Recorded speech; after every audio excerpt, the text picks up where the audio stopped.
Yeah. Thank you, everybody, for sparing your morning for this interesting session. And thanks to the uh, learned speakers before me who have covered ground on the process of how we relate to water. So I don't have to cover it. I'll jump deep dive straight into policy matters, which might not sound familiar because I predominantly spend my time uh, talking and discussing sustainability. So most of the things that I talk about are with the future in the mind. So I don't discuss present policy. Why? Because what is going to visit us in the future is not what we know today, and it could be anything. Some of these are unpredictable. As we are already going through a lot of impacts of what we call this. Right now, we have a COVID pandemic, and this is one of the best cartoons I have seen come out of this situation. This is from The Economist. Here it shows how I think the depiction of COVID is that it's just a walk in the park compared to what we await in terms of climate change impact. We're already seeing a lot of extreme climate events, and degradation of our habitat is also quite extreme right now. And I think our present government is on the path of destroying whatever is left. So we probably, if the present government and its policies have its way, in a few years, we'll just be a desert. Uh, Most of you, I don't know if many of you remember that the year before was the first time the Kaveri actually dried up in its course, in its entire millennia of existence. Uh, that was actually an awakening moment for many people that this perennial river, at least in Karnataka, has always seen water. For the first time, we actually saw it dry, and it was very shocking. And if you look at all its catchment areas, the deforestation is extreme. So it's beyond a wake up call moment. Now, just to understand how what a resilience existed. So I think we have to look at it in terms of not just water resilience. So we have to look at it in terms of entire ecosystem resilience. If you go back 100 years to 1,000 and thousands of years, most of our communities were extremely resilient. We had uh, traditional watershed management.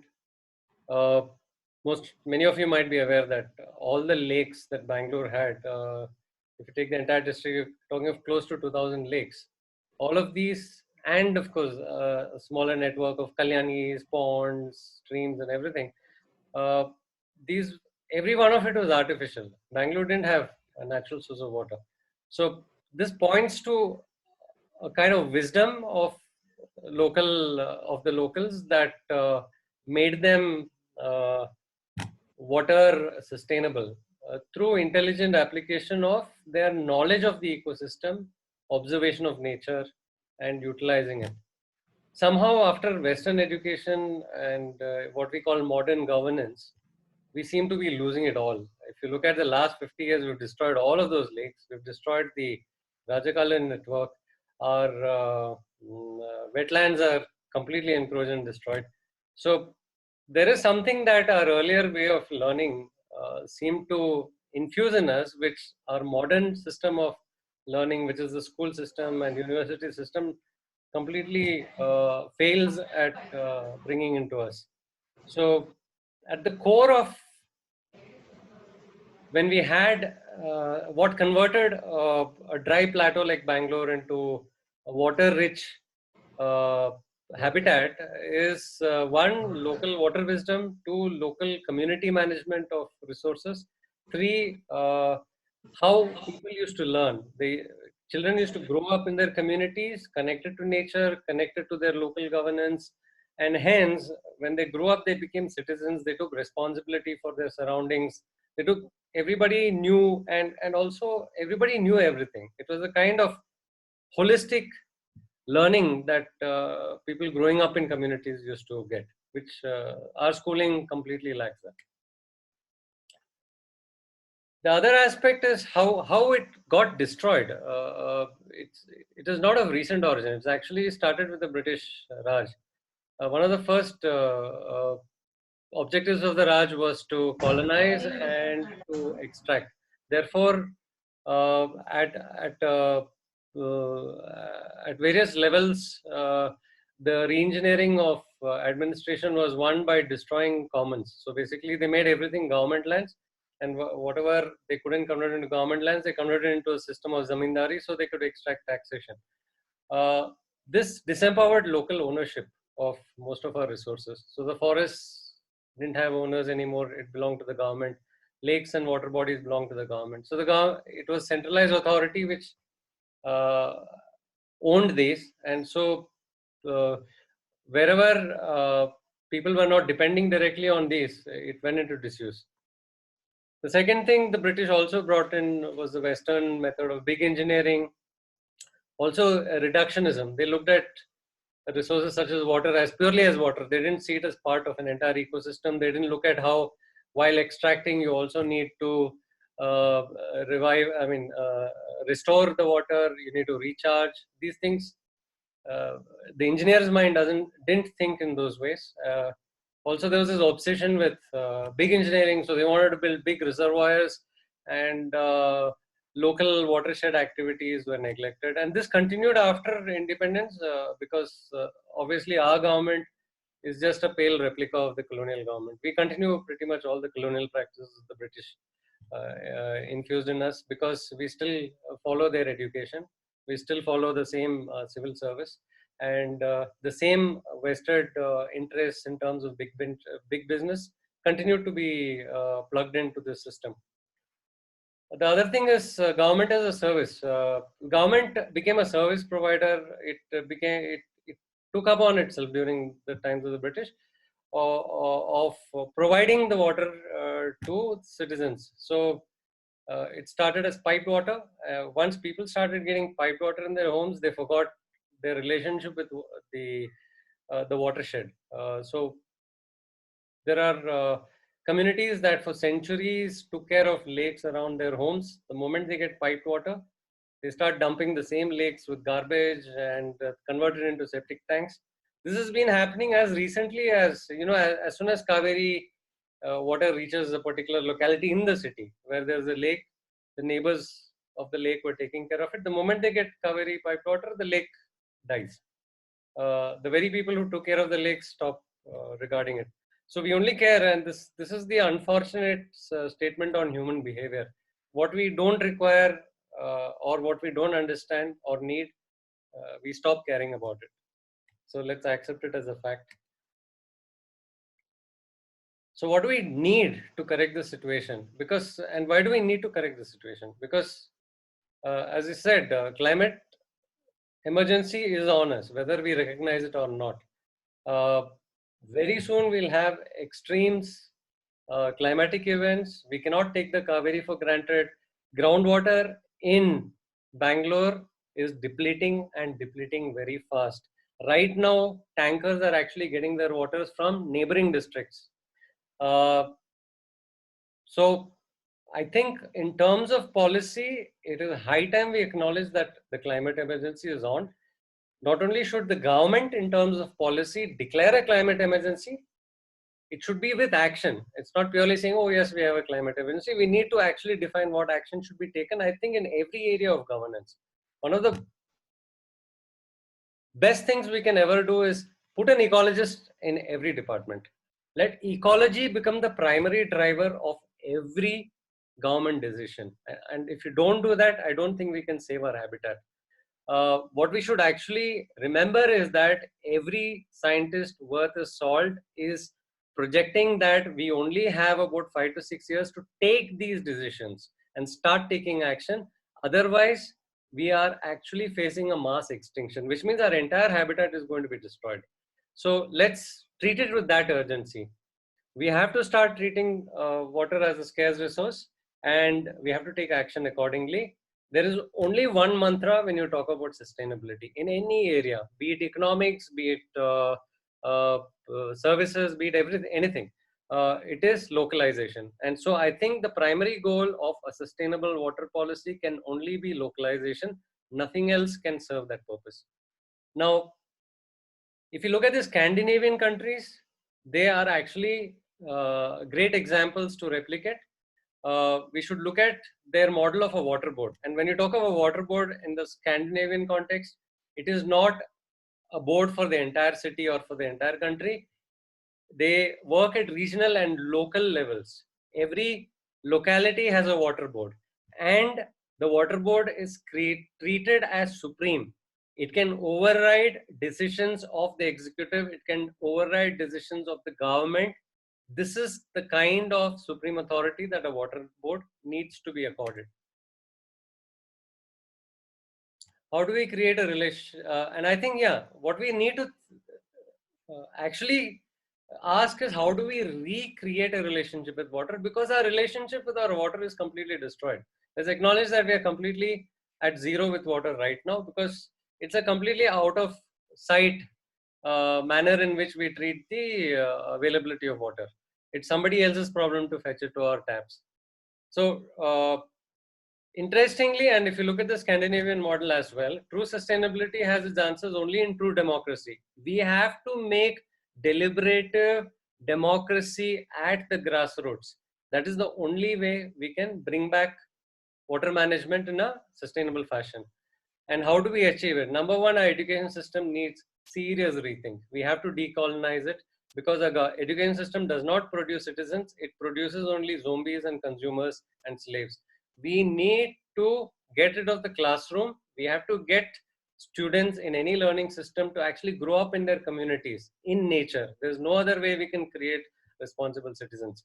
Second, governance has to be decolonized. It has, we are living in this illusion of democracy for the last 70 odd years. We haven't got democracy. We will get democracy when we get Hind Swaraj that Gandhiji visualized, say, about 100 years ago. If we don't get that, we don't have democracy.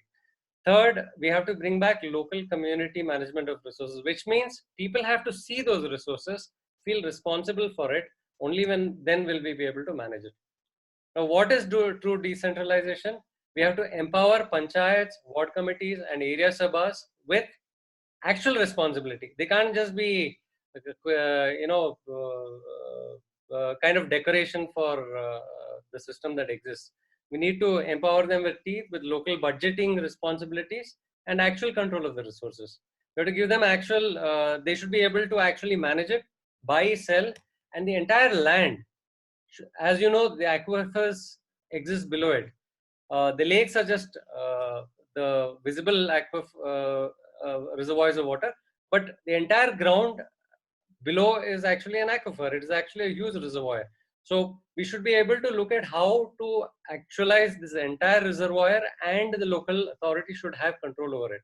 We should create a new system which converts all the wards into individual markets and a network of markets. So each ward should be able to actually buy and sell water. They should have a budget, and we should localize in such a way that the policy initiative should be that if you use local water, that is, if you use the local groundwater, if you actually recharge the local groundwater, and all the expense that's required to do it. If you're talking of, like forestry, local watershed management, reviving lakes, and you're doing recharge wells, things like that, the government should completely incentivize it. Today, we are making the mistake, we are subsidizing only import of water. We are subsidizing the import of water from Kaveri, and the government is talking of getting it from even farther away, like Sharavati and other places. So instead, what we should do is we should incentivize revival of the ecosystem locally, so that there is enough water locally. And whatever a particular ward requires from outside of it, we should start penalizing it. Maybe it should actually pay. If it is utilizing local water, let it be free, and the entire ward can enjoy it. If it gets it from the next ward, let it actually pay for it to the next ward, and then the consumers of water in this ward start paying for it. If it uses water from, say, a facility like Kaveri, you should start paying the actual price of that water, which is actually 8 or 10 times what we pay now. And it should also pay a higher penalty because you are actually incentivizing an unsustainable way of consuming water.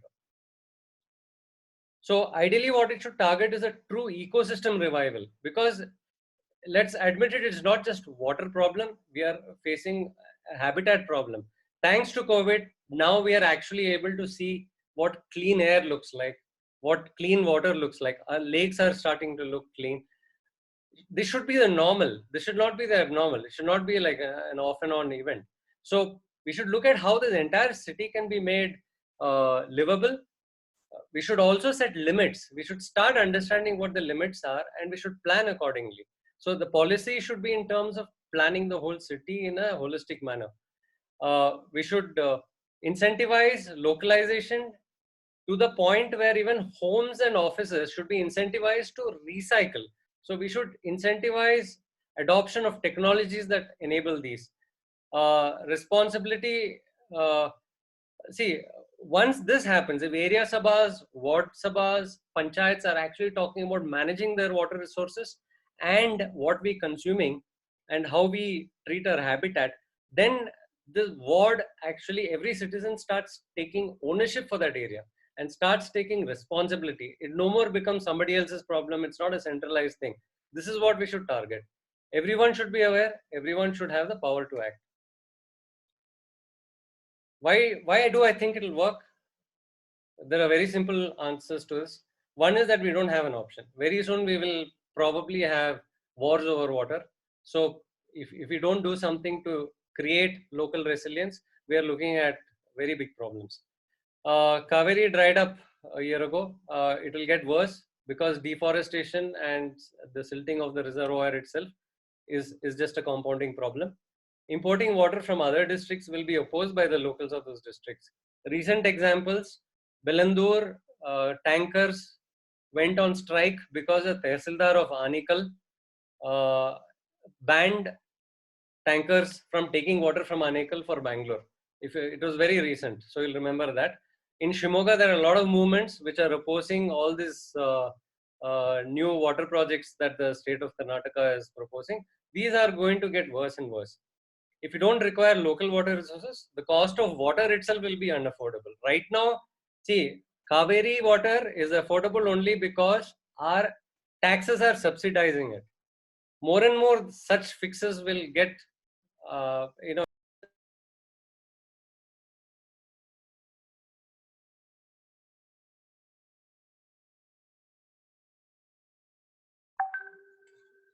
We can't hear you, Sandeep sir. 1 second, I'll have to revive it. Hello. I think you're on No, mute. something happened to the sharing. Can you see the screen now? Hello? Yes. Yeah. Yes, sir. Okay, it's the last slide. I'll just finish quickly. So the possible opposition to new policies like these will obviously come from business as usual. They will try to oppose it as long as they can till they can squeeze every penny out of the system which they are latched onto. Big corruption will oppose it because centralization suits big corruption. When there is a lot of big budgets that go through single authorities, it's easier to take bigger kickbacks. So entrenched vested interests such as engineering companies, dam pipeline contractors will lobby against it because this is their cash cow. Also, big banks and institutions, financial institutions, prefer this, centralized. Can't hear you. I think something. Which go through governments, and as you all I know, think his internet. Sandeep, you might have to repeat what you said last. We lost you in between. Okay, which point? Third or fourth? Maybe to the last two statements. Yeah. So I think the points are self-explanatory. Like engineering companies, dam pipeline contractors, they've made it like a cash cow and they're entrenched into the system. They will not want to lose it. But see, and banks and financial institutions, they prefer to lend money directly to governments, and they prefer large, huge projects. It's more out of habit. Most of these are like disasters. And of course, our politicians and bureaucrats love kickbacks. So that's a disease that is very difficult to cure. These are the reasons. But you know where the hope lies? The hope is that if you a few big events like COVID or some big climatic events will shake up the system, and we will have to adapt. And it's easy to adapt. All of us. It's not necessary that all of us do business as usual. Now we've realized we can also do things differently suddenly, as we've seen in the COVID crisis. So we will learn to adapt. We will become resilient, and I think we will be forced anyway to look at new solutions. And meanwhile, it's good to actually exercise our minds to start thinking of what that new normal is. What is the future we have to predict? What is the future we have to plan for? And